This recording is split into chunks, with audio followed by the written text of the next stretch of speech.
بسم الله الرحمن الرحيم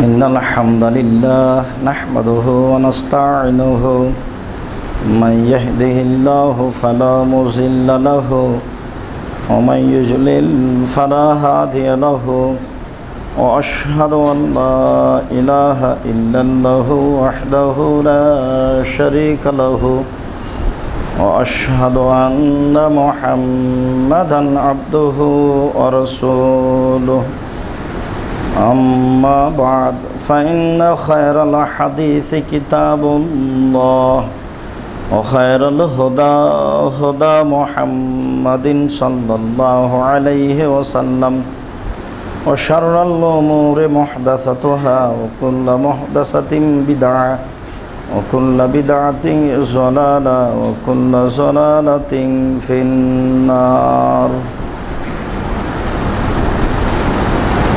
أعوذ بالله من الشيطان الرجيم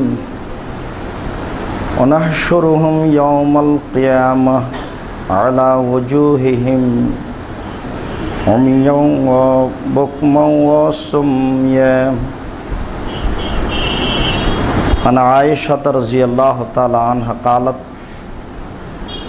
سمعت رسول الله صلى الله عليه وسلم يقول يحشر الناس يوم القيامة حفاة عراة غرلا. قالت عائشة يا رسول الله الرجال والنساء جميعا ينظر بعضهم إلى بعض. فقال رسول الله صلى الله عليه وسلم عائشة الأمر أشد من ذلك أن ينظر بعضهم إلى بعض. رواه البخاري মুসলিম.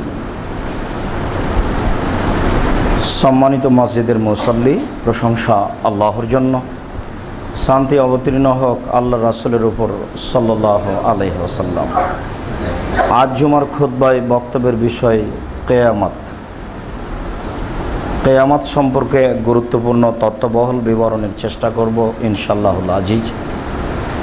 আমরা পূর্ব থেকে অবগত যে কবর যত জটিল, কিয়ামত তার চেয়ে অনেক বেশি কঠিন। কিয়ামত যত কঠিন, জাহান্নাম তার চেয়ে অনেক অনেক অনেক বেশি জটিল।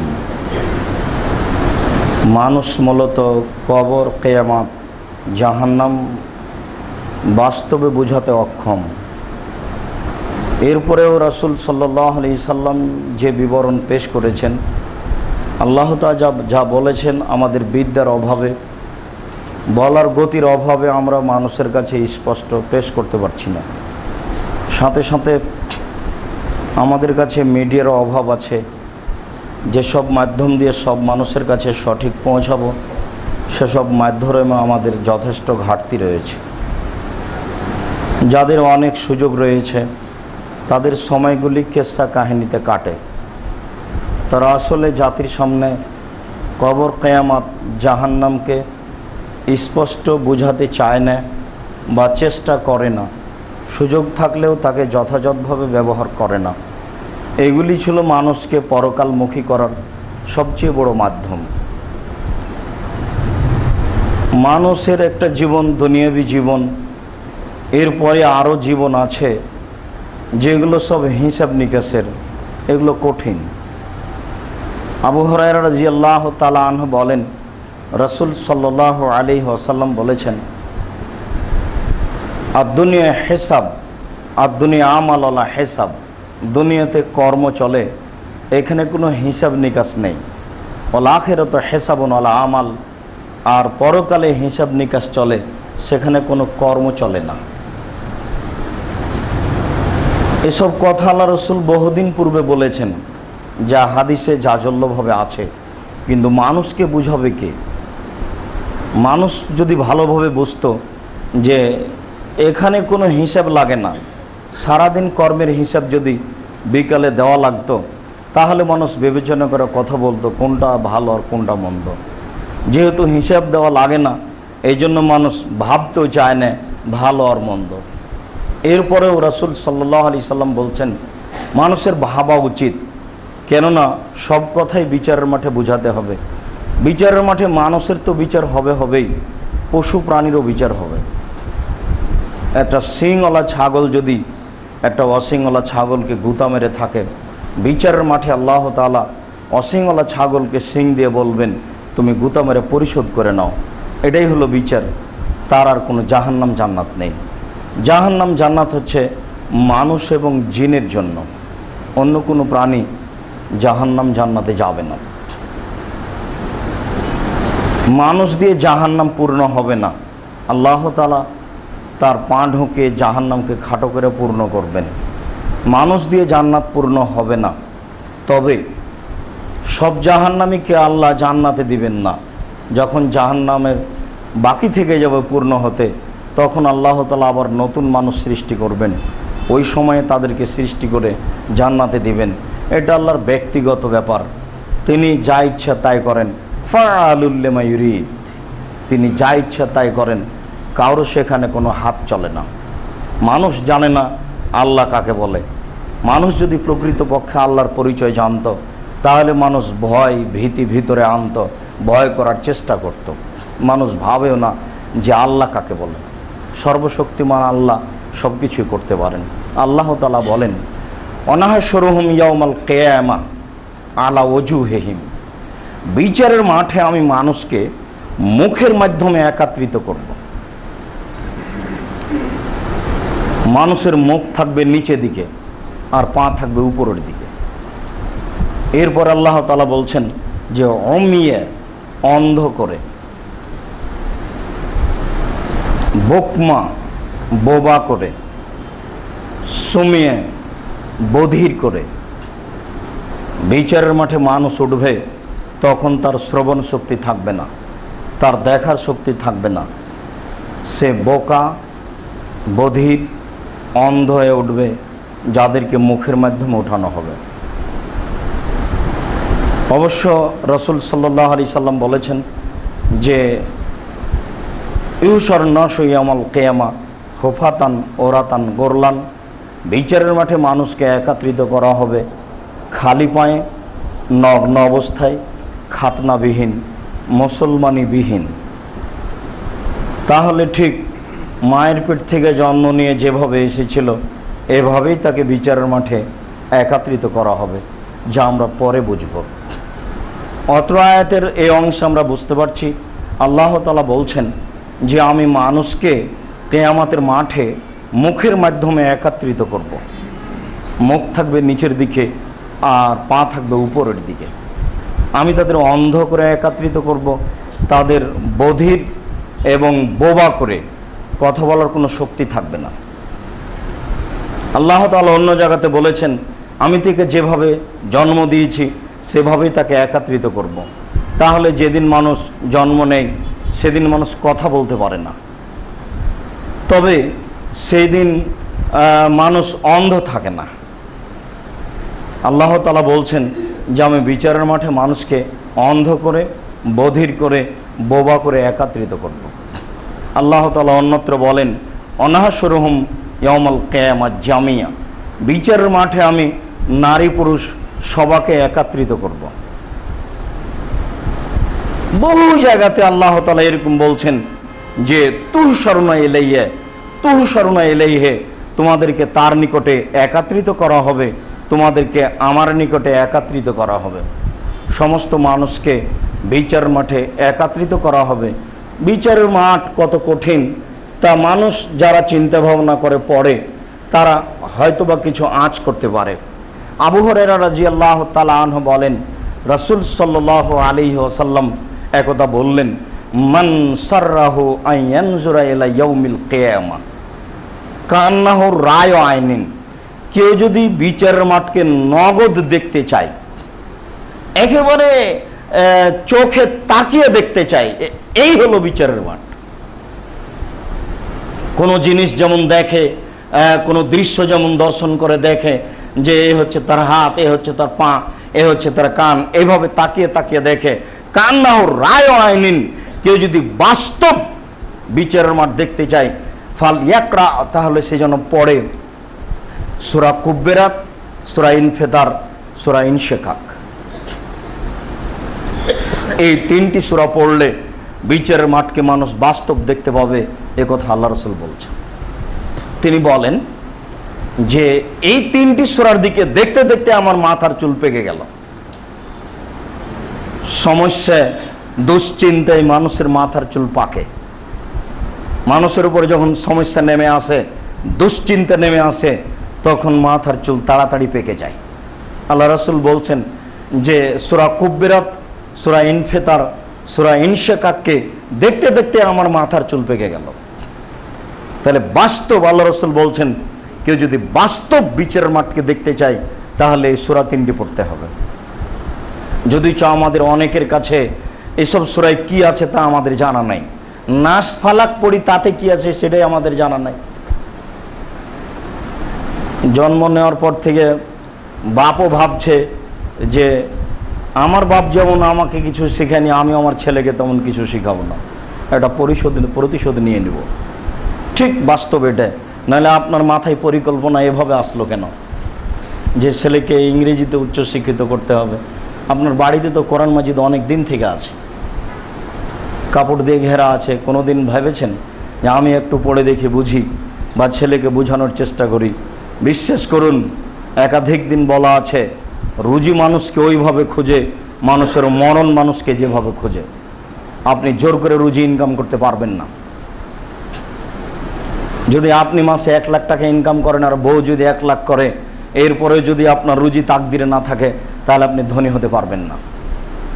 ঢাকা শহরে এমনও বড় বড় ধনী আছে একেবারে ভোদাই, একেবারে বোকা, তার অধীনে কর্মচারী আছে মাস্টার ডিগ্রি পাস, একবারে সতর্ক সচেতন, হাজারও আছে। তাহলে বিদ্যে দিয়ে বুদ্ধি দিয়ে রুজি হয় না। রুজি যার তাকদির যেভাবে আছে সে সেভাবে হবেই। দরিদ্র হওয়া পরীক্ষা, ধনী হওয়া পরীক্ষা, দুটোই পরীক্ষা। কেউ যদি মনে করে যে ধনী হওয়া আমার সফলতা, তাহলে তার বুদ্ধি কম। কেউ যদি মনে করে যে গরিব হওয়া আমার ব্যর্থতা, তাহলে তার বুদ্ধি কম। তার বুদ্ধি কমের পরিচয় সে দরিদ্রতাকে ভাবছে আমার ব্যর্থতা, সে অর্থ সম্পদকে ভাবছে আমার সফলতা, অথচ দুটাই তার পরীক্ষা। রাসূল সাল্লাল্লাহু আলাইহি সাল্লাম বলছেন যে মানুষের মরণ যেমন মানুষকে খুঁজে, মানুষের যে নির্ধারিত রুজি আছে, মানুষের রুজি তেমন মানুষকে খুঁজে। তার তাকদিরে যেটা আছে সেটা সে ভোগ করবেই। এই জন্য মানুষ, যদি মানুষ এটা বুঝতো তাহলে অনেক পথ তার জন্য সহজ হয়ে যেত। এই সূরাগুলি বুঝতো যে আল্লাহ তাআলা এখানে কি বলছেন। এদা শামস কুব্বেরাত, যেদিন সূর্যকে গুটিয়ে ফেলা হবে,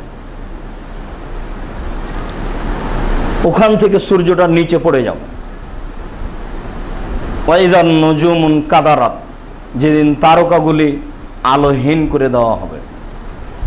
এদা শামস কুব্বেরাত ওয়াইদান নুজুমুন কাদারাত ওয়াইদাল জিবাল সুইরাত, যেদিন পাহাড়গুলিকে চলমান করে দেওয়া হবে।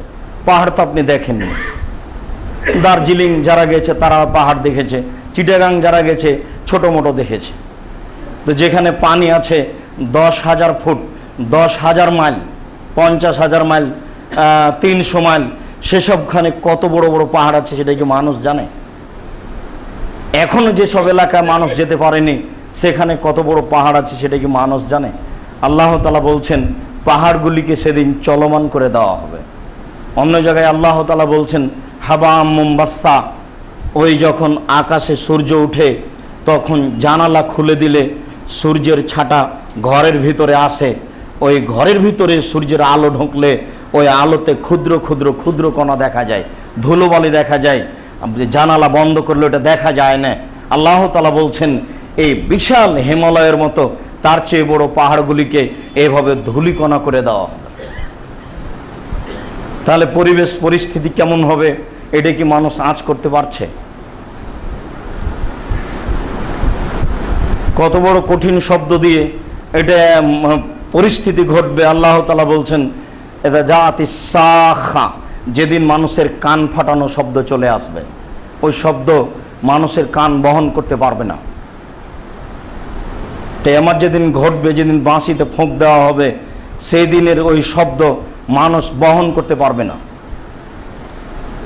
সেই শব্দ কেমন হবে? সূর্য যদি আকাশ থেকে খুলে পড়ে যায়, তারকা যদি আলোহীন হয়ে যায়, সব পাহাড় যদি আকাশে উঠতে থাকে, তাহলে পরিস্থিতি কেমন হবে? ওয়াইদাল ইশার উত্তিলাত, যেদিন 10 মাসের পেট পূর্ণ উটনিগুলিকে ছেড়ে দেওয়া হবে, এখনই বাচ্চা দিবে দিবে এরকম উটনি ছেড়ে দেওয়া হবে। এটা সৌদি আরবের কথা, ওদের সবচেয়ে দামি সম্পদ ছিল উটনি, সেই জন্য এখানে বলা হলো। বাংলাদেশের কথা হলে বলা হতো যখন তাদের সবচেয়ে দামি সম্পদ ব্যবসা বাণিজ্য ছেড়ে দেবে। ওই শব্দ দেখা দিলেই আর মানুষ এসব ব্যবসা বাণিজ্যের প্রয়োজন মনে করবে না। যদি সূর্য আকাশ থেকে মাটিতে খুলে পড়ে, তাহলে কি মানুষ এটা ভাববে যে আমার অর্থ সম্পদ কোথায়? যেদিন সমুদ্রে আগুন লেগে যাবে, সাগরে যেসব পানি দেখতে পাচ্ছেন, এসব পানি আগুন লেগে জ্বলে শেষ হয়ে যাবে, খালি হয়ে যাবে। সাগরের নিচে আগুন আছে, ওটা সময়ে সময়ে সাগরের উপরে দেখা যায়, পানির ভিতরে আগুন। আশ্চর্য, পানি দিয়ে আগুন নিভানো যায়। সাহাবীগণ বলছেন আমরা বহুদিন দেখেছি যে পানির উপরে আগুন জ্বলছে। যেদিন সব সাগরে আগুন লেগে যাবে, তারপরে পানি সাগরের শেষ হয়ে যাবে। ওয়াইদান নফুস জুব্বেজাত, যেদিন সমস্ত এই মৃত প্রাণীগুলিকে দেহের সাথে জড়িয়ে দেওয়া হবে, সব প্রাণীকে দেহের সাথে জড়িয়ে দেওয়া হবে। যত প্রাণীকে আল্লাহ সৃষ্টি করেছেন, করছেন, করবেন, সমস্ত প্রাণীকে তার দেহের সাথে জড়িয়ে দেওয়া হবে। অন্য জায়গাতে আল্লাহ তাআলা বলছেন শব্দ হওয়ার সাথে সাথে মানুষ কবর থেকে উঠে আল্লাহ তাআলার দিকে ছুটতে থাকবে। যেই দিকে তাকে যেতে বলা হবে সেদিকে বেখেল সে ছুটতে থাকবে। আল্লাহ তাআলা বলছেন ইযাস সামাউন ফাতারাত, যেদিন আকাশ ফেটে চৌচির হয়ে যাবে। ওখানে বলা হলো আকাশকে গুটিয়ে নেওয়া হবে, আর এখানে বলা হচ্ছে যেদিন আকাশ ফেটে চৌচির হয়ে যাবে। আল্লাহ তাআলা পরের সূরাতে বলছেন ইযাস সামাউন শাক্কাত, যেদিন আকাশ ফেটে চৌচির হয়ে যাবে, খান খান হয়ে যাবে। আকাশ যদি ভেঙে ভেঙে ছোট ছোট হয়ে পড়ে, তাহলে মানুষের অবস্থা হতে পারে কি? এই জন্য আল্লাহ রাসূল বলছেন কেউ যদি কিয়ামতকে বাস্তব দেখতে চায়, তাহলে এই সূরা 3টি তাকে পড়তে হবে, তাহলে বুঝতে পারবে যে এটাই হচ্ছে কিয়ামত। আল্লাহ তাআলা বলছেন ইযা যুলজিলাতিল আরদু জিলজালাহা, যেই দিন পৃথিবীকে কাঁপিয়ে তোলা হবে, যেই দিন পৃথিবীকে কাঁপিয়ে তোলা হবে, গোটা পৃথিবী থরথর থরথর করে কেঁপে উঠবে। ওয়াখরাজাতিল আরজু আসকালাহা, ওয়াখরাজাতিল আরজু আসকালাহা, আর মাটির ভিতরে যা যেসব ভারী বস্তুগুলি আছে সেসবগুলি মাটি বের করে দিবে। তাহলে বোঝা যাচ্ছে যে মানুষ চিন্তা ভাবনা করে মাটির ভিতর থেকে অনেক জিনিস বের করবে, কিন্তু মানুষের অজানা আরও কিছু আছে যেগুলি মাটি এক সময় সব ভিতর থেকে বের করে দিবে। সেদিন মানুষে বলবে যে মাটির কি হয়েছে, মাটি কেন তার ভিতরের সম্পদ বের করে দিল। তাহলে কিছু সময় মানুষ বুঝতেও পারবে, ওই সময়তে মানুষের জ্ঞান থাকবে। অন্য জায়গাতে আল্লাহ তাআলা বলছেন কিয়ামত যখন শুরু হয়ে যাবে, তখন মানুষকে দেখে মনে হবে মানুষ নেশাদার দ্রব্য পান করেছে, অজ্ঞানের মতো ছুটে যাচ্ছে। যেসব মহিলার পেটে বাচ্চা থাকবে, সেই বাচ্চাগুলি কখন প্রসব হয়ে যাবে তার অবগতিতে থাকবে না। বাচ্চা প্রসব হওয়া একটা খুব জটিল ও কঠিন কাজ, এরপরেও নারীর অবগতিতে থাকবে না কখন বাচ্চা প্রসব হয়েছে। তাহলে যেসব মহিলা পেটে বাচ্চা নিয়ে মারা গেছে, তাদের এই অবস্থাটা ঘটবে এবং তার অবগতিতে থাকবে না কখন বাচ্চা প্রসব হলো। আল্লাহ বিভিন্ন জায়গাতে এভাবে বলছেন কিয়ামতের একটা বিভীষিকাময় অবস্থা মানুষকে জানানোর জন্য এবং বোঝানোর জন্য, মানুষ যেন নিজের ভিতরে ভীতি সঞ্চার করে এবং কিয়ামতকে বিশ্বাস করে, জাহান্নাম জান্নাতকে বিশ্বাস করে, আল্লাহকে বিশ্বাস করে মেনে চলার চেষ্টা করে। মূলত এই উদ্দেশ্যেই এগুলো পেশ করা। বিচারের মাঠের অবস্থা বিভিন্নভাবে আল্লাহ তাআলা এবং আল্লাহর রাসূল উল্লেখ করেছেন। আল্লাহ তাআলা বিচারের মাঠের অবস্থা, মানুষের অবস্থা হবে কি? আমরা এভাবে বলতে পারি যে বিচারের মাঠে মানুষকে আল্লাহ তাআলা অপরাধী প্রমাণ না করে কাউকে জাহান্নামে দিবেন না। অপরাধী প্রমাণ করার ব্যাপারে আল্লাহ তাআলা বলছেন আল ইয়াওমা নাখতিমু আলা আফওয়াহিহিম ওয়া তুকাল্লিমুনা আইদিহিম ওয়া তাশহাদু আরজুলুহুম বিমা কানু ইয়াকসিবুন। নিশ্চয়ই আমি বিচারের মাঠে মানুষের মুখকে সিলাই করে দেব। আল্লাহ তাআলা বলছেন আল ইয়াওমা নাখতিমু আলা আফওয়াহিহিম, আজ আমি মানুষের মুখকে বন্ধ করে দেব, মুখে কোনো কথা হবে না।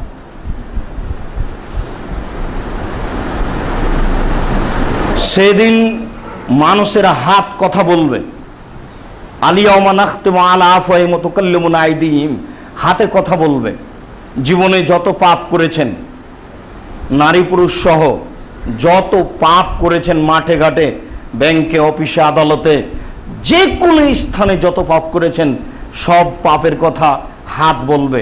অতাশহাদু আলাইহিম অতাশহাদু আরজুলুহুম, এবং তার পা সাক্ষী দিবে। যখন হাত বলতে থাকবে, বলার এক পর্যায়ে পা বলবে, হাত তুমি ঠিক বলেছ।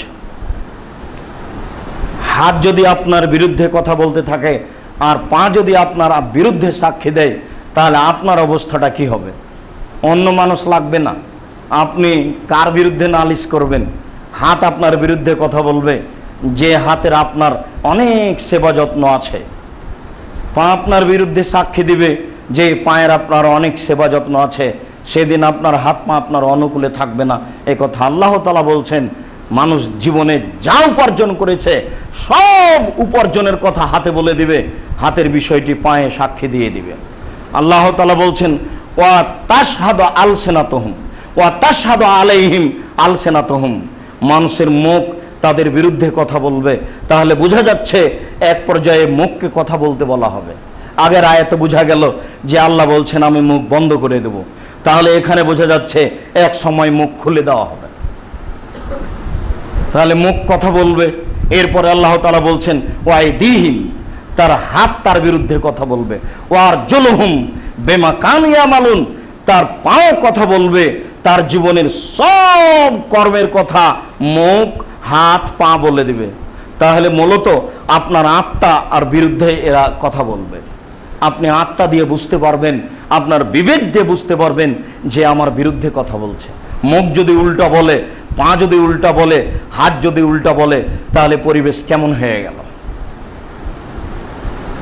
আল্লাহ তাআলা অন্যত্রে বলছেন শাহেদা আলাইহিম শাহেদা আলাইহিম শাহেদা আলাইহিম আলসিনাতুহুম শাহেদা আলাইহিম জুলুদুহুম ওয়া আবসারুহুম, মানুষের বিরুদ্ধে সাক্ষী দিবে মানুষের গায়ের চামড়া, মানুষের বিরুদ্ধে সাক্ষী দিবে মানুষের মুখ, মানুষের চক্ষু।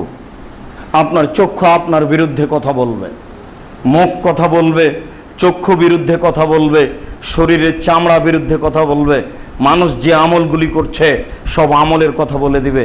তাহলে বোঝা গেল যে ভালো মন্দ বিষয়টি শরীর, হাত, পা, চামড়া সব কিছুই বলবে, আর আপনি বিবেক দিয়ে বুঝবেন যে কেমন হয়ে যাচ্ছে, পরিবেশ পরিস্থিতি কেমন হচ্ছে। এ হলো আপনার অঙ্গ প্রত্যঙ্গের অবস্থা, আপনার শরীরের অবস্থা, সবাই আপনার বিরুদ্ধে কথা বলবে। এরপরে আল্লাহ তাআলা অন্যত্রে বলছেন, আল্লাহ তাআলা বলেন ইকরা কিতাবাক কাফা বিনাফসিক, তুমি নিজের খাতা নিজে পড়ো এবং বুঝো তুমি নিজে কি করেছ। তাহলে বোঝা যাচ্ছে যে বিচারের মাঠে প্রত্যেকটা মানুষের হাতে তার খাতা দিয়ে তাকে পড়তে বলা হবে এবং মানুষ পড়তে পারবে। আল্লাহ তাআলা বলছেন ওই সময়তে পড়বে আর বলবে মালে হাযাল কিতাব লা ইউগাদিরু সাগীরাতান ওয়ালা কাবীরা, কি আশ্চর্য ধরনের খাতা, জীবনের ছোট কথাও লেখা আছে, বড় কথাও লেখা আছে। তাহলে আপনি বিচারের মাঠে কথা বলতে পারবেন, দুঃখ আফসোস করবেন যে আশ্চর্য খাতা, জীবনের সব কথা লেখা আছে। এবার কর্ম পড়তে বলা হবে, নিজে পড়বে নিজে বুঝবে, নিজে পড়বে নিজে বুঝবে, সমস্যা নেই। সবাই আরবি পড়তে পারবে বিচারের মাঠে এবং পড়ে বুঝতে পারবে যে কি লেখা আছে। তাহলে তাকে নিজের কর্ম পড়িয়ে অপরাধী প্রমাণ করা হবে। আল্লাহ তাআলা বলছেন অন্যত্রে ইয়াউমাইদিন তুহাদ্দিসু আখবারাহা, যেদিন মাটি আপনার কর্মের সব কথা বলে দিবে। যে যেখানে যা করছে বিচারের মাঠে মাটি টপ টপ টপ টপ করে কথা বলে দিবে। আপনার চোখের সামনে মোবাইল কথা বলছে, টিভি কথা বলছে, অথচ তার মুখ নেই। একদিনের অসুবিধা ছিল, যেটা কেমনে হতে পারে, মাটি কিভাবে কথা বলবে। আজ তো আর আপনার অসুবিধা হওয়ার কথা নেই, কেননা মোবাইলের তো মুখ দেখা যায় না, কথা তো ঠিকই হচ্ছে, কথা তো বলতে পারে। অনেক মেশিন আপনার সামনে কথা বলছে যার মুখ দেখা যায় না। তাহলে এখান থেকে খুব ভালোভাবে বুঝে নিতে হবে, সব কর্ম মাটি ধরে রাখছে, সব কর্মের কথা মাটি বলে দিবে টপ টপ টপ করে। যে যেখানে যা করছে, যেখানে জেনা ঘটছে সেই জায়গায় কথা বলবে। যেই জায়গাতে দাঁড়িয়ে একজন পুরুষ একজন নারীর গায়ে হাত দিয়েছে সেই জায়গায় কথা বলবে। যেখানে আপনার স্ত্রী বাচ্চা নষ্ট করেছে সেই জায়গায় কথা বলবে। যেখানে আপনি সুদ ঘুষ এর অঙ্ক কষছেন সেই জায়গায় কথা বলবে। এই কথা আল্লাহ তাআলা বলছেন। তাহলে মাটি আপনার কর্মের কথা সব বলে দেবে। এরপরে আল্লাহ তাআলা বলছেন, এত কিছু করার পরেও সব পাপগুলি জাতির সামনে, সবার সামনে তুলে ধরা হবে। আল্লাহ তাআলা বলছেন, মিসকালা যারাতিন খায়রান ইয়ারা মিসকালা যারাতিন শাররান ইয়ারা। কেউ যদি বিন্দু মাত্র নেকি করে থাকে তাহলে সেটা তার সামনে এভাবে তুলে ধরা হবে। আপনার সামনে আসতে থাকবে আর আপনি দেখতে থাকবেন, আসতে থাকবে আর আপনি দেখতে থাকবেন। বিন্দু মাত্র যদি পাপ করে থাকেন দেখতে পাবেন। যেমন টিভির পর্দায় অনেক কিছু দেখছেন, এটা তো হিসাব করা দরকার। বহুদিন থেকে বলে আসছি, টিভির পর্দায় এই রং মাখানো পতিতালয়ের এই মেয়েগুলিকে দেখে জান্নাত হারায়েন না, জান্নাতের চেয়ে অনেক উঁচু। আর যেটুকু দেখছেন দিন ধর্মের কথা, এ দিয়ে আপনি বুঝে নেন ভালোভাবে যে আপনার সব কর্ম আপনাকে দেখানো হবে। আল্লাহ তাআলা বলছেন সূরা জিলজাল, মানুষের প্রত্যেকটা কর্ম ছোট হোক বড় হোক তাকে দেখানো হবে। তাহলে এতগুলি দলিল পেশ করা হবে আপনার সামনে যে আপনি অপরাধী। এখন আপনি নিজে নিজেই বলবেন, এখন আর জান্নাতের কি আশা, জাহান্নাম যাওয়াই লাগে। নিজের সব কর্ম যদি দেখা যায়, একদিনের কর্ম দেখলেই বুদ্ধি হারিয়ে যাবে, সম্পূর্ণ জীবনের তো বহু দূরের কথা। আবু সাঈদ খুদরি রাদিয়াল্লাহু তাআলা আনহু বলেন, রাসূল সাল্লাল্লাহু আলাইহি ওয়াসাল্লাম বলেছেন, মা মিন মুসলিমিন মা মিন আহাদিন ইল্লা ইয়াতাকাল্লামু রাব্বুহু। বিচারের মাঠে প্রত্যেকটা মানুষ তার প্রতিপালকের সাথে মুখামুখি কথা বলবে।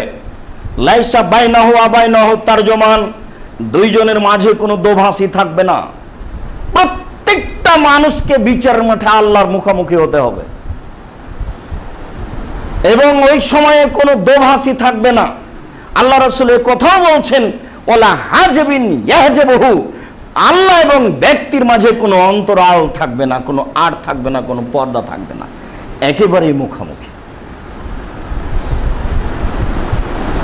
ওই সময়ের অবস্থা আল্লাহ রাসূল উল্লেখ করছেন, ফায়ানজুরা ইলা আইমানা মিনহু, ওই সময়তে সে তার ডান দিকে লক্ষ্য করবে। ফায়ারা মা কাদ্দামা মিন আমালিহি, সে ডান দিকে লক্ষ্য করলে জীবনের সব কর্মগুলি ডান দিকে দেখতে পাবে। তাহলে সূরা জিলজালে যেভাবে বলা হলো সেটাই দেখতে পাবে। সুম্মা ইয়ানজুরা আশআমা মিনহু, সে তার বাম দিকে ওই সময়ে লক্ষ্য করবে। ফায়ারা মা কাদ্দামা মিন আমালিহি, তার পুরো জীবনের সব কর্ম বাম দিকে দেখতে পাবে। সুম্মা ইয়ানজুরু তিলকা ওয়াজহিহি, এরপর সে মুখামুখি দেখবে, যেই মুখামুখি আল্লাহ আছেন। ফায়ানজুরু নার, ওই সময়তে দেখতে পাবে জাহান্নাম। মানুষকে যখন আল্লাহ তাআলা বিশেষভাবে পাঁচটার জিনিস জিজ্ঞাসা করবেন তখন হবে এই অবস্থা। অন্য জায়গাতে রাসূল সাল্লাল্লাহু আলাইহি ওয়াসাল্লাম এইভাবে বলছেন, লা ইয়াজুলু কাদামা বানি আদম হাত্তা ইসলান খামস, আদম সন্তানের পাকে নড়াচড়া করতে দেওয়া হবে না পাঁচটা জিনিস জিজ্ঞাসা করার পূর্বে। পাঁচটা জিনিস পুরো যখন জিজ্ঞাসা হয়ে যাবে তখন তার আর কিছু, তার এক নম্বরে হচ্ছে যে আন উমরিহি, তার পুরো জীবনটা তাকে বুঝাতে হবে। তাহলে এটা হলো আর একটা সমস্যা। এখন পুরো জীবন বুঝাতে হবে যে এভাবে এভাবে করেছি। এরপরে আল্লাহ রাসূল বলছেন ওয়ান স্বাভাবিহি, আবার যৌবন জীবন বুঝাতে হবে। যৌবন জীবনে মানুষ পাপ করে বেশি। পুরুষ নারী যৌবন জীবনে পাপকে পাপ মনে করে না। আর যৌবন জীবনে মানুষ পয়সা পাতি ইনকাম করে তখন মনে করে যে কিছু করাই লাগবে। নারী পুরুষ বুঝেছে নিজের পায়ে দাঁড়াতে হবে, নারীকে নাকি নিজের পায়ে দাঁড়াতে হবে। কেমন শিক্ষা? একেবারে বোকা শিক্ষা গো। মানে বিদ্যায় যে ত্রুটি, এটা তার একবারে জাজল্য প্রমাণ। এটা যে বিদ্যার নয়, এটা তার একটা জাজল্য প্রমাণ। ও বাড়ির বস্তু, ও কি করে বুঝে গেল যে আমাকে নিজের পায়ে দাঁড়াতে হবে? আশ্চর্য। তো ঠিক আছে, নিজের পায়ে দাঁড়ায়, এবার দেখো। পুরো জীবন বুঝাতে হবে, যৌবন জীবন বুঝাতে হবে, এটা পৃথক পৃথক।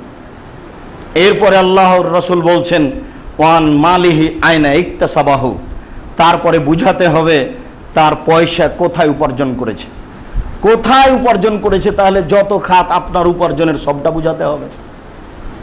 এই অংশের পরে আল্লাহ রাসূল বলছেন অফিমা আনফাকাহু, পয়সা কোথায় ব্যয় হয়েছে সেটাও বুঝাতে হবে। শুধু যদি আয় বুঝাতে হতো তাহলে একটা হতো, ব্যয় বুঝাতে হবে কোথায় কোথায় ব্যয় হয়েছে। একজন চাঁদা চাইলো আর দিয়ে দিলেন, আপনি চাঁদা চাইতে গেলেন কেন? জন্মদিবসের জন্য পয়সা খরচ করলেন, ইচ্ছা করলেই খরচ করতে হবে, পয়সা থাকলেই খরচ করতে হবে। বিচার দিন আসলে আমরা মানুষকে বুঝাতে পারিনি, এটা আমাদের বিদ্যার অভাব, আমাদের পরিস্থিতির অভাব, যার কারণে আমরা বিচারের মাঠ মানুষকে বুঝাতে অক্ষম। আমাদের অক্ষমতার দরুনই জাতিকে সঠিকভাবে বিচারের মাঠ বুঝাতে পারলাম না। যদি এসব হাদিসকে আমরা জাতির সামনে স্পষ্ট বুঝাতে পারতাম, তাহলে বহু মানুষই তার ভুল পথ থেকে ফিরে আসতো।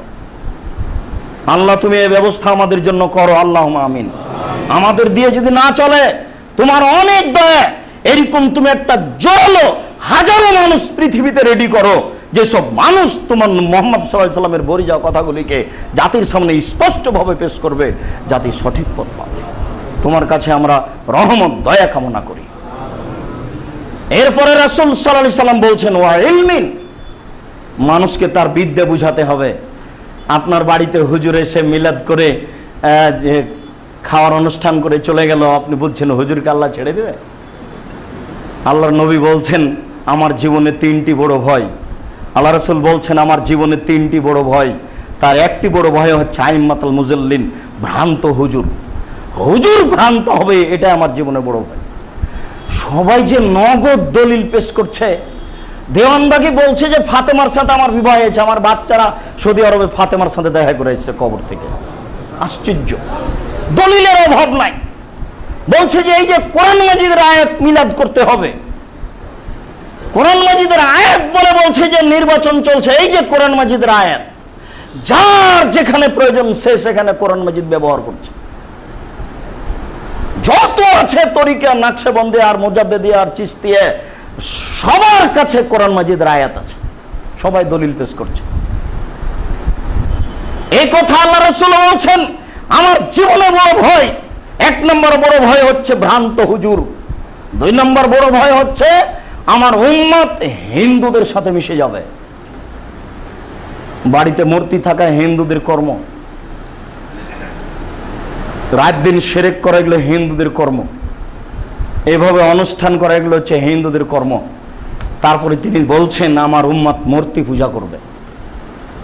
আমার এই তিনটে বড় ভয়।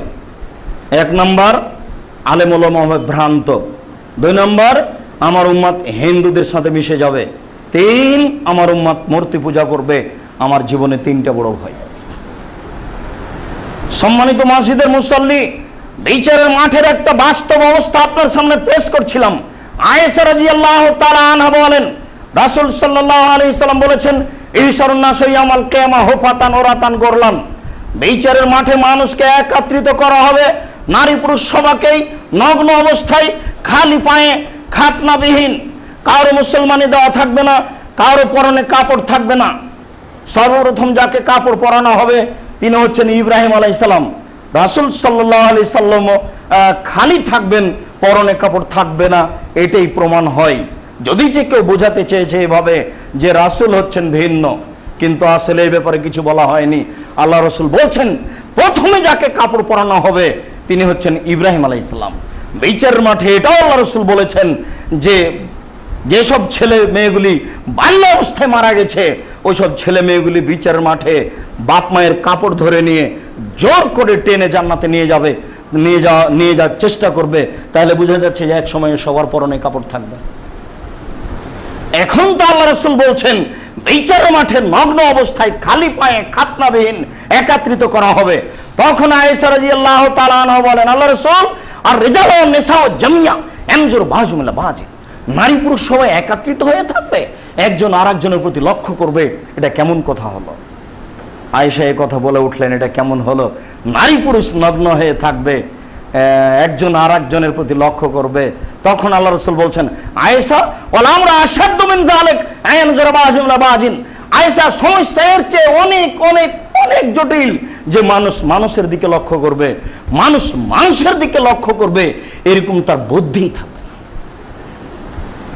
কে কোন অবস্থায় আছে এটা মানুষের হিসাব থাকবে না।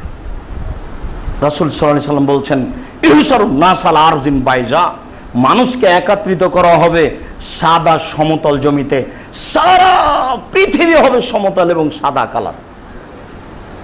কত বড় হবে তা মানুষ জানেন। আল্লাহ তাআলা বলছেন, ওয়াইদাল আরজু মুদ্দাত, যেদিন পৃথিবীকে সম্প্রসারিত করা হবে। জাহান্নাম থাকবে বিচারের মাঠে, জান্নাত থাকবে বিচারের মাঠে, আল্লাহ থাকবেন বিচারের মাঠে, ফেরেশতাগণ থাকবে বিচারের মাঠে, মানুষ থাকবে বিচারের মাঠে, জিন থাকবে বিচারের মাঠে, সমস্ত প্রাণী থাকবে বিচারের মাঠে। বিচারের মাঠ কত বড় তা মানুষ জানে না, শুধুমাত্র আল্লাহ বলেছেন ওয়াইদাল আরজু মুদ্দাত, যেদিন পৃথিবীকে সম্প্রসারিত করা হবে, বিচারের মাঠকে বড় করা হবে। আল্লাহ তুমি আমাদের বিচারের মাঠ বুঝার তৌফিক দান করো আল্লাহ।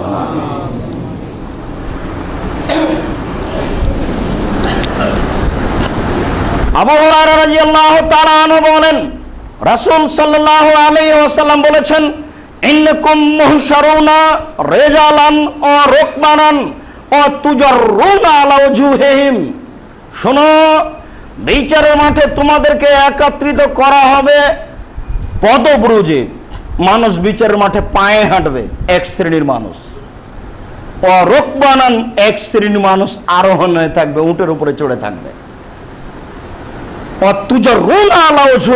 আর এক শ্রেণীর মানুষকে তার মুখের মাধ্যমে একত্রিত করা হবে। তাহলে বিচারের মাঠে মানুষ হলো তিন ধরনের, কেউ পায়ে হেঁটে চলবে, কেউ আরোহণ হয়ে থাকবে, আর কেউ মুখের মাধ্যমে চলবে। মিকদাদ ইবনে মাদি কারাব রাদিয়াল্লাহু তাআলা আনহু বলেন, রাসূল সাল্লাল্লাহু আলাইহি সাল্লাম বলেছেন, ইহশারুন নাস ইয়াউমাল কিয়ামা আলা সালাসাতি তারাইক, বিচারের মাঠে মানুষকে তিন ভাবে একত্রিত করা হবে।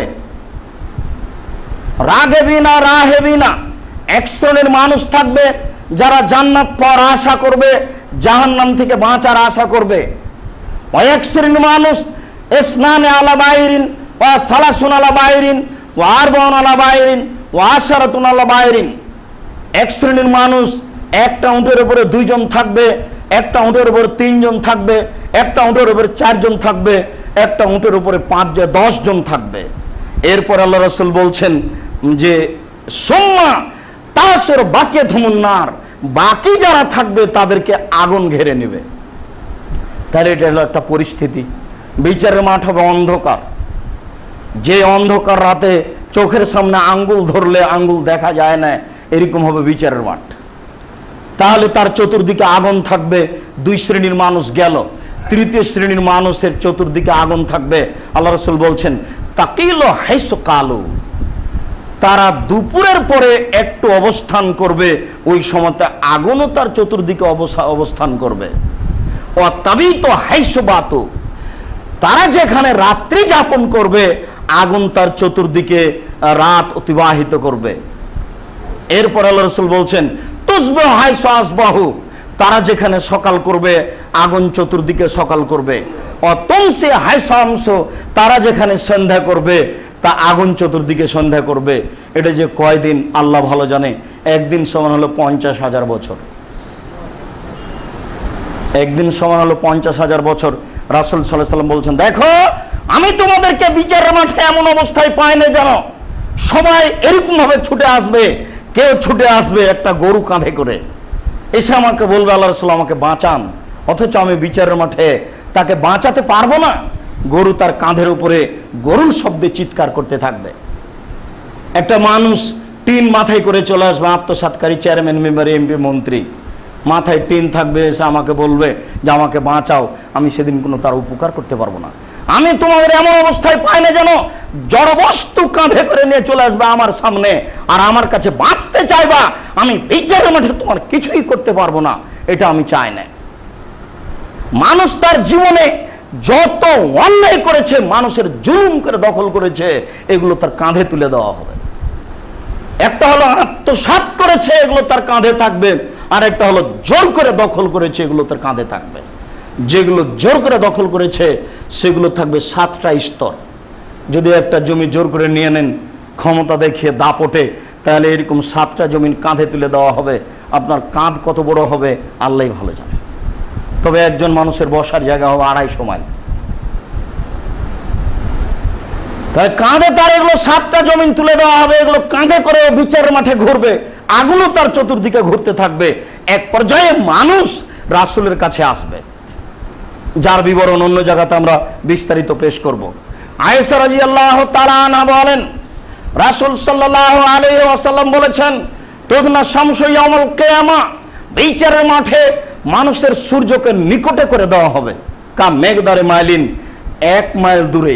এই বুখারী মুসলিমের হাদিসে বোঝা যাচ্ছে সূর্য মানুষের মাথার উপরে 1 মাইল উপরে হবে। তাহলে বিচার মাঠে যে সূর্য নষ্ট হয়ে গেছে এটা আবার ঠিক হবে। কিছুক্ষণ আগে আমরা বলছিলাম যে সূর্যকে আলোহীন করে দেওয়া হবে, তাহলে বিচারের মাঠে সূর্য আবার ঠিক হবে। এবং সূর্যকে নিয়ে এসে মানুষের মাথার উপরে করা হবে 1 মাইল, সেখানে অর্ধ হাত উপরে করা হবে, এ কথা মিথ্যে। অর্ধ হাত উপরে নয়, 1 মাইল উপরে করা হবে। আল্লাহ রাসূল বলছেন, ওয়ায়াকুনুন নাস ফি আরাকি আলা কাদরি আমালিহিম, মানুষ ওই সময়তে তার ঘামের মধ্যে হবে তার কর্ম অনুযায়ী। মিনহুম মা ইয়াকুনু ইলা কাবাইহি, কারো ঘাম হবে পায়ের টাকনু পর্যন্ত। অমিনহুম মা ইয়াকুনু রুকবাতাইহি, কারো ঘাম হবে তার হাঁটু পর্যন্ত। অমিনহুম মা ইয়াকুনু হাকওয়াইহি, কারো ঘাম হবে কারো কোমর পর্যন্ত। অমিনহুম মা ইয়াকুনু তাকওয়াতিহি, কারো ঘাম হবে নাক পর্যন্ত, গলা পর্যন্ত।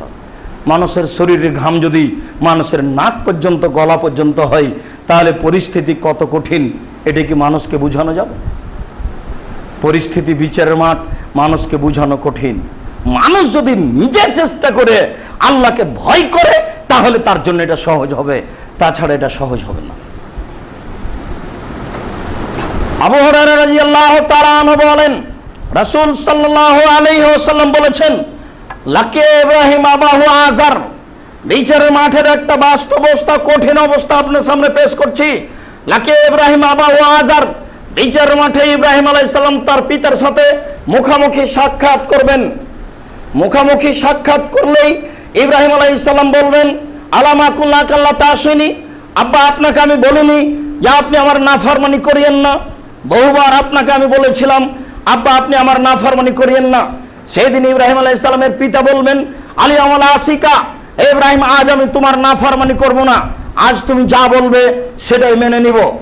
ওই সময় ইব্রাহিম আলাইহিস সালাম বলবেন, আল্লাহুম্মা, হে আল্লাহ, আনতা ওয়া'দানি আন তুহজিনি ওয়া ইউবাসুনা, তুমি আমাকে অপমান করবে না ওই দিন যেদিন মানুষের পুনরুত্থান হবে, বিচারের দিন তুমি আমাকে অপমান করবে না, এই ওয়াদা তুমি আমার সাথে করেছো। আইয়ুখিজনা জামিন আবিল আবাদ, আজকে আমার পিতা জাহান্নামে যাবে আর আমি জান্নাতে যাব, এর চেয়ে বড় অপমান কি হতে পারে? আমি এটাকে সবচেয়ে বড় অপমান মনে করছি। বিচারের মাঠে আমার পিতা জাহান্নামে যাবে আর আমি জান্নাতে যাব, এটাই আমার কাছে সবচেয়ে বড় অপমান। আল্লাহ, তুমি আমার সাথে ওয়াদা করেছো ইব্রাহিম, তোমাকে আমি বিচারের মাঠে অপমান করব না। আজ আমার পিতা জাহান্নামে যাবে, আমি জান্নাতে যাব, এটাই আমার সবচেয়ে বড় অপমান। আল্লাহ, তুমি আমার সাথে ওয়াদা করেছো ইব্রাহিম তোমাকে বিচারের মাঠে অপমান করব না, আজ আমি জান্নাতে যাব, আমার পিতা জাহান্নামে যাবে, এটাই হলো সবচেয়ে আমার কাছে বড় অপমান। তুমি আমার সাথে ওয়াদা করেছো ইব্রাহিম তোমাকে আমি বিচার মাঠে অপমান করব না। তখন আল্লাহ তাআলা বলবেন, ইব্রাহিম, ইন্নী হারামতুল জান্নাত আলাল কাফিরিনা, যারা আমার নবীকে মানেনি আমি তাদের জন্য জান্নাত হারাম করেছি। তোমার বাপ আমার নবী ইব্রাহিমকে মানেনি, অতএব তোমার বাপকে আমি জান্নাতে দিব না, তোমার বাপের জন্য জান্নাত হারাম। শুধুমাত্র আল্লাহর নবীকে মেনে জান্নাত পাওয়া যায়, কোন তরিকা মেনে কোন মাযহাবে চলে জান্নাত লাভ করা যাবে না, বিশ্বাস করুন। মানুষ দিয়ে জাহান্নাম পূর্ণ হবে, এই কথাই ঠিক। তাসবিহ তাহলিল জিকির আজকার কিছুই টিকবে না যদি আপনার পদ্ধতি না টিকে, নবীর নীতি যদি না টিকে, তাহলে আপনি টিকতে পারবেন না। কোনো তরিকা, কোনো মাযহাব চলবে না, সব ত্যাগ করে মুহাম্মদ সাল্লাল্লাহু আলাইহি সাল্লামের তরিকায় আসতে হবে। তিনি বলছেন, ইব্রাহিম আমার নবীকে যারা মানেনি তাকে আমি জান্নাতে দিব না। তাহলে বোঝা যাচ্ছে যে ইব্রাহিম আলাইহিস সালাম বিচার মাঠে টিকতে পারছেন না। ইব্রাহিম আলাইহিস সালাম পৃথিবীতে দ্বিতীয় মহাপুরুষ। ইব্রাহিম আলাইহিস সালাম নীতির দিক দিয়ে পৃথিবীতে সবচেয়ে বড় মহাপুরুষ।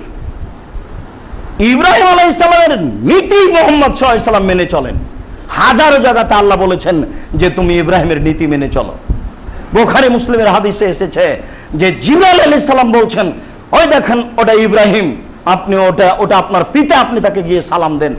আল্লাহর নবী তার দিকে আগিয়ে গিয়ে বলছেন, আব্বা আপনাকে সালাম।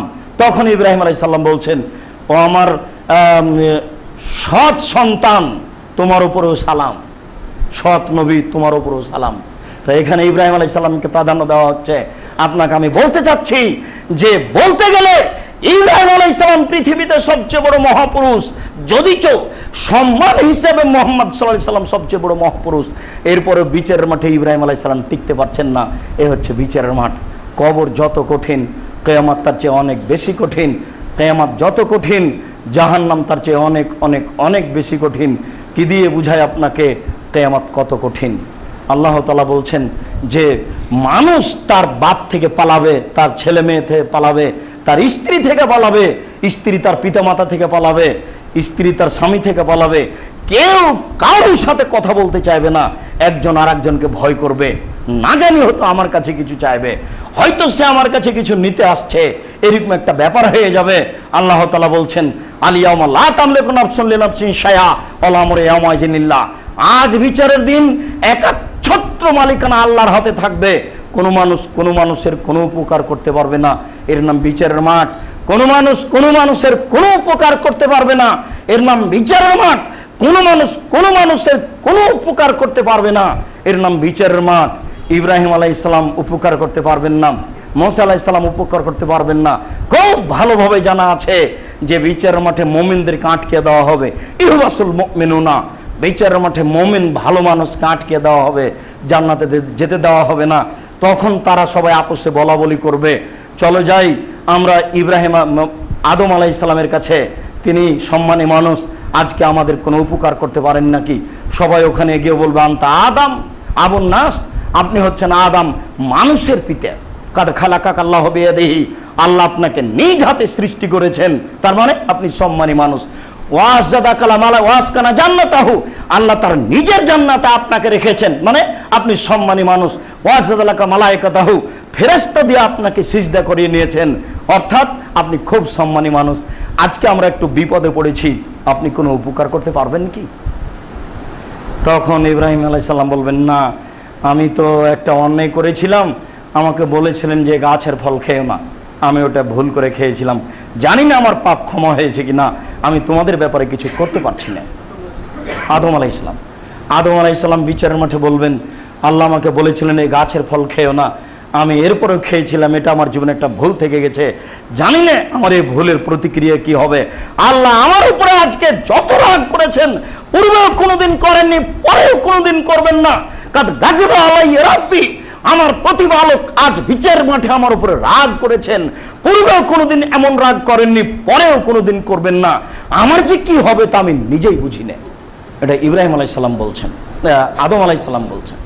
তবে তিনি বলবেন, ঠিক আছে, একজন বিধানপ্রাপ্ত প্রথম মানুষ নূহ আলাইহিস সালাম, তোমরা সেখানে যাও।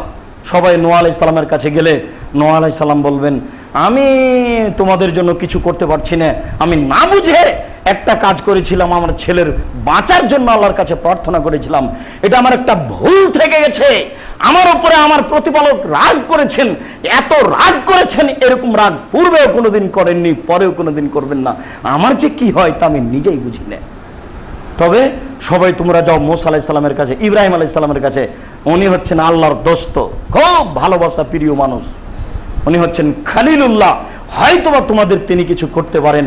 সবাই যখন ইব্রাহিম আলাইহিস সালামের কাছে উপস্থিত হবে, ইব্রাহিম আলাইহিস সালাম বললেন, লাস্তা হুনাকুম, আমি এখানে তোমাদের জন্য কিছু করতে পারছি না, আমার জীবনে 3টা ভুল আছে, যদি তো প্রকৃতপক্ষে তা ভুল নয়। আমাকে বলেছিল এটা কে, এই মহিলাকে, তখন আমি বলেছিলাম এটা আমার বোন, আসলে আমার স্ত্রী ছিল। মাটির ওপরে আমি আর ও ছাড়া আর কেউ মুসলমান ছিল না, কিন্তু আমি তাকে সরাসরি স্ত্রী বলিনি, আমি বোন বলেছিলাম। ওই এলাকা দিয়ে স্বামী স্ত্রী পার হতে পারে না। তারপরে আমাকে বলেছিল যে চলো যাই বাজারে, তখন আমি বলেছিলাম যে আমি অসুস্থ, আমার ভিতরে একটা পরিকল্পনা ছিল। আসলে প্রকৃতপক্ষে আমি অসুস্থ ছিলাম না। এরপর আমাকে জিজ্ঞাসা করেছিল এসব মূর্তিগুলি কে ভেঙেছে, তখন আমি বলেছিলাম ওই যে বড়জন কুড়াল ঘাড়ে করে আছে তাকেই বলেন, ওই বলে দিবে মূর্তি কে ভেঙেছে। তা আমি তো জানি যে আমি মূর্তি ভেঙেছি, এবং বিচার তার উপরেও হলো, কথা উল্টে বলার পরেও বিচার হলো, মানে তাকে আগুনে ফেলে দেওয়া হলো। জোর যার মুল্লুক তার, আগুনে ফেলে দেওয়া হলো। তো আল্লাহর আদেশে সব কিছু হচ্ছে। আমার জীবনে 3টে কথা থেকে গেছে মিথ্যার মতোই, জানি না এগুলির বিচারের মাঠে কি হবে। আমার উপরে আল্লাহ রাগ করেছেন, এরকম রাগ পরেও কোনোদিন করবেন না, পূর্বেও কোনোদিন করেননি। আমার যে কি হবে তা আমি নিজেই বুঝি না। বাপের কি উপকার করবেন, জাতির কি উপকার করবেন। তবে সবাই তোমরা চলে যাও মুসা আলাইহিস সালামের কাছে, তিনি আল্লাহর সাথে কথা বলেছেন, তার খুব সম্মান, হয়তোবা তিনি আজকে তোমাদের কোনো উপকার করতে পারেন।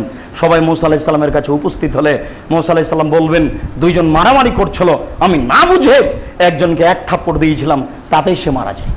সেদিন থেকে আমি মরা পর্যন্ত বলতে থেকেছি রব্বি ইন্নী যালামতু নাফসি ফাগফিরলি, হে আমার প্রতিপালক আমি ভুল করেছি, তুমি আমাকে মাফ করো। মরা পর্যন্ত বলতে থেকেছি। এরপর আমি বলতে পারছি না আমার কি হবে। আমার প্রতিপালক আমার উপর আজকে রাগ করেছেন, এইরকম রাগ পূর্বেও করেননি পরেও করেননি, পূর্বেও করেননি পরেও করবেন না। আমার যে কি হয় তা আমি নিজেই বুঝি না। তবে তোমরা সবাই চলে যাও ঈসা আলাইহিস সালামের কাছে। উনি তো তার জন্ম তো এইভাবে হয়েছে, উনি সম্মানী মানুষ। ঈসা আলাইহিস সালাম তার কোনো দোষ উল্লেখ করবেন না। ঈসা আলাইহিস সালাম শুধু বলবেন যে আমি কারো উপকার করতে পারছি না। তবে বিচারের মাঠে ঈসা আলাইহিস সালামকে আল্লাহ বলবেন, আচ্ছা ঈসা তুমি কি মানুষকে বলেছিলে যে আমি আল্লাহ? তখন ঈসা আলাইহিস সালাম বলবেন যে আমি তো বেঁচে থাকাকালীন আপনি সাক্ষী যে আমি কাউকে বলিনি যে আমি আল্লাহ, আর আমার পরবর্তীতে মুহাম্মদ সাল্লাল্লাহু আলাইহি ওয়াসাল্লাম সাক্ষী আমি কাউকে বলিনি যে আমি আল্লাহ। তুমি যদি এর শাস্তি দাও তাহলে তুমি তোমার নিজের বান্দা শাস্তি দাও। তুমি যদি সমস্ত মানুষকে জান্নাতে দিয়ে দাও তাহলে তুমি পরাক্রমশালী, তোমাকে কে ঠেকাতে পারে? আমি কোনো দিন বলিনি জাতির সামনে যে আমি আল্লাহ। আমি যতদিন দুনিয়াতে থেকেছি তুই সাক্ষী। আমি দুনিয়া থেকে চলে আসার পরে মুহাম্মদ সাল্লাল্লাহু আলাইহি ওয়াসাল্লাম সাক্ষী। আমি কোনোদিন কাউকে আল্লাহ বলে স্বীকার করিনি, নিজেকে আল্লাহ বলে পেশ করিনি। আজকে যদি তুমি কিয়ামতের মাঠে সবাইকেই জাহান্নামে দাও সেটা তোমার ব্যাপার, আর যদি তুমি সবাইকেই ক্ষমা করে দাও তাহলে তুমি পরাক্রমশালী, তুমি পাপীকে ক্ষমা করলে কে ঠেকাতে পারে? তুমি যদি আজকে ফেরাউনকে জান্নাতে দিয়ে দাও তাহলে সেটা তোমার ব্যাপার, তোমার বিরুদ্ধে কেউ কেস করতে পারবে না। আর তুমি যদি এদেরকে জাহান্নামে দাও তো নিজের বান্দাকে জাহান্নামে দিবে, সেটা আমার কি? বিচারের মাঠে ঈসা আলাইহিস সালাম এই কথাই বলবেন। তবে এই মুহূর্তে ঈসা আলাইহিস সালাম নিজের কোনো ক্ষতির কথা বলবেন না, শুধু সরাসরি বলবেন যে আপনারা চলে যান মুহাম্মদ সাল্লাল্লাহু আলাইহি সাল্লামের কাছে। তিনি এমন ব্যক্তি কাদ গাফারাল্লাহু লাহু মা তাকাদ্দামা মিন যামবিহি ওয়া মা তাআখারা, যার আগের পরের সব পাপ ক্ষমা করা হয়েছে। মুহাম্মদ সাল্লাল্লাহু আলাইহি সাল্লাম বলবেন সব মানুষ আমার কাছে আসবে, তখন আমি আল্লাহর কাছে একটু অনুমতি চাইব, বিশেষভাবে সিজদা করার, একটা ঘরে ঢোকার অনুমতি দেওয়া হবে। আমি ঘরে ঢুকে সিজদায় পড়ে যাব। তখন আল্লাহ তাআলা আমাকে এক সময় রেখে দিয়ে বলবেন ইরফা রাসাক সাল তুতা অসফে তু সাফা, মোহাম্মদ মাথা উঠাও, কি বলছো বলো, যা বলবে তাই মেনে নেওয়া হবে, যে বিষয়ে সুপারিশ করবে সেটাই গ্রহণ করা হবে। ইনি হচ্ছেন মুহাম্মদ সাল্লাল্লাহু আলাইহি সাল্লাম। তখন তিনি বলবেন প্রতিপালক আমার উম্মত মানুষ জাহান্নামে আছে, এদেরকে বের করে দেওয়া হোক, এটাই আমার সুপারিশ, এটাই আমার চাওয়া। তখন কিছু লোক নির্ধারণ করা হবে, তাদেরকে জাহান্নাম থেকে বের করে জান্নাতে দেওয়া হবে। আবার তিনি সিজদায় পড়বেন, আল্লাহ যতটুকু রাখার ততটুকু রেখে দিবেন। এরপরে আল্লাহ বলবেন মাথা উঠান, কি বলছেন বলেন, যা বলবেন তাই মেনে নেওয়া হবে, যে বিষয়ে সুপারিশ করবেন সেই সুপারিশ গ্রহণ করা হবে। তিনি বলবেন মাথা উঠিয়ে এসব লোক জাহান্নামে আছে, এদেরকে জাহান্নাম থেকে বের করে জান্নাতে দেওয়া হোক, এটা আমার দাবি দেওয়া। কিছু লোককে নির্ধারণ করা হবে, তাদেরকে জাহান্নাম থেকে বের করে জান্নাতে দেওয়া হবে। আবার তিনি সিজদায় পড়বেন, এরকম বাস্তব ঘটনা হবে। এরপরে জাহান্নামে থেকে যাবে ওরা যাদের অন্তরে সরিষার সমপরিমাণ ঈমান থাকে না। কাদের অন্তরে সরিষার সমপরিমাণ ঈমান থাকে না? যারা শিরক করে। শিরক কিভাবে হয়? মূর্তি বাড়িতে রাখলে, ছবি মোড়ে ঝুলালে শিরক হয়। কোনো দিবস পালন করলে শিরক হয়, জন্মদিবস পালন করলে শিরক হয়, মৃত্যু দিবস পালন করলে শিরক হয়, 26শে মার্চ পালন করলে শিরক হয়, 21শে ফেব্রুয়ারি পালন করলে শিরক হয়, শহীদ মিনার তৈরি করলে শিরক হয়, স্মৃতিসৌধকে মূল্যায়ন করলে শিরক হয়, সংসদ ভবনে নীরবতা পালন করলে শিরক হয়, পতাকাকে এভাবে সম্মান জানালে শিরক হয়। আপনার কাছে বিদ্যেই নেই, ও তো জড় বস্তু, আপনি তাকে কি বলতে চাচ্ছেন?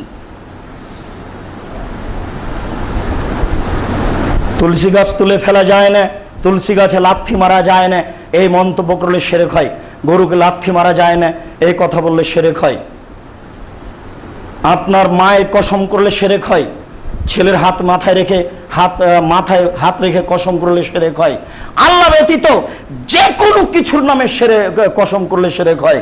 অষ্টাধাতুর আংটি হাতে ব্যবহার করলে শিরক হয়, বালা হাতে ব্যবহার করলে শিরক হয়, আপনার ওই রাবার হাতে ব্যবহার করলে শিরক হয়, ঘড়ি জাতীয় এরকম কিছু হাতে ব্যবহার করলে শিরক হয় অসুখ ভালো হবে বলে। ড্রাইভার ভালো তাই আপনার গাড়ি অ্যাক্সিডেন্ট নয় এরকম মন্তব্য করলে শিরক হয়। ডাক্তার ভালো তাই বাচ্চা বাঁচলো এই কথা বললে শিরক হয়। মাঝি ভালো তাই নৌকা ডুবলো না এরকম মন্তব্য করলে শিরক হয়। এই দেশের মাটিতে অসংখ্য শিরক রয়েছে। কোনো পীরের নিকটে গেলে শিরক হয়, কবরের কাছে গেলে শিরক হয়, কবরে কিছু দিলে শিরক হয়, গোলাপ শাহের মাজারের পাশে গেলে শিরক হয়, এরকম জায়গাতে কিছু দিলে শিরক হয়। আপনার ওই শাহজালাল সিলেটির কবরে গেলে শিরক হয়, খাজা মঈনুদ্দিন চিশতির কবরে গেলে শিরক হয়। ওদের নিজের অবস্থায় কি তাই কেউ জানে না, নিজেই বাঁচে কিনা এই পাগলগুলো ওখানে গিয়ে তার কাছে যাচ্ছে। এই দেশের মাটিতে অসংখ্য শিরকের পথ রয়েছে। মানুষের যদি শিরক থাকে তাহলে তার অন্তরে ঈমান থাকবে না। বিচারের কাঠগড়াতে ওই সময়ে রাসূল সাল্লাল্লাহু আলাইহি সাল্লামের সুপারিশের মধ্যে পড়বে না। সম্মানিত মসজিদের মুসল্লি, বিচারের মাঠের একটা জটিলতা আপনার সামনে পেশ করছিলাম। বিশেষভাবে শেষের দিকে এক কঠিন জটিলতা পেশ করতে গিয়ে যেটা আপনার সামনে পেশ করলাম সেটা হচ্ছে এই, অন্তত ঈমান নিয়ে বাঁচার চেষ্টা করুন। কিছু আমলের ঘাটতি থাকলেও শিরক যেন জীবনে না আসে। পীর ফকিরের কাছে যেতে হবে না, এরকম কোনো কবরে যেতে হবে না। অন্তত শিরক থেকে বেঁচে থাকার চেষ্টা করুন। আল্লাহ তাআলা বিচারের মাঠে বলবেন, আদম সন্তান আজ যদি বিচারের মাঠে উপস্থিত হও, আকাশ জমিনের মধ্যে যে ফাঁকা আছে এই পরিমাণ পাপ নিয়ে, আর যদি শিরক না থাকে আমি আল্লাহ তোমার সব পাপ ক্ষমা করে দেব। সেদিন আল্লাহ তাআলা 99টি দয়ানে উপস্থিত হবেন মানুষকে ক্ষমা করার জন্য। আল্লাহ, আমরা মানুষ, আমাদের ভুল ত্রুটি থাকতেই পারে, তুমি আমাদের ভুল ত্রুটির প্রতি লক্ষ্য না করে আমাদের প্রতি বিশেষ দয়া করে তুমি আমাদের মাফ করার পথ বের করে দাও। আল্লাহুম্মা আমিন। আমাদের যারা মারা গেছে তুমি তাদের কবরের শাস্তি মাফ করো। যারা আমরা অসুস্থ তুমি তাদের আরোগ্য দান করো। যারা আমরা বেঁচে আছি তাদেরকে পুরোপুরি কবর এবং কিয়ামত জাহান্নাম বুঝার তৌফিক দান করো, সেই অনুযায়ী আমল করার তৌফিক দান করো। এই দাবি এই দোয়া তোমার দরবারে রেখে আজকের সংক্ষিপ্ত আলোচনা এখানে শেষ করলাম। আল্লাহুম্মা সাল্লি আলাইহি।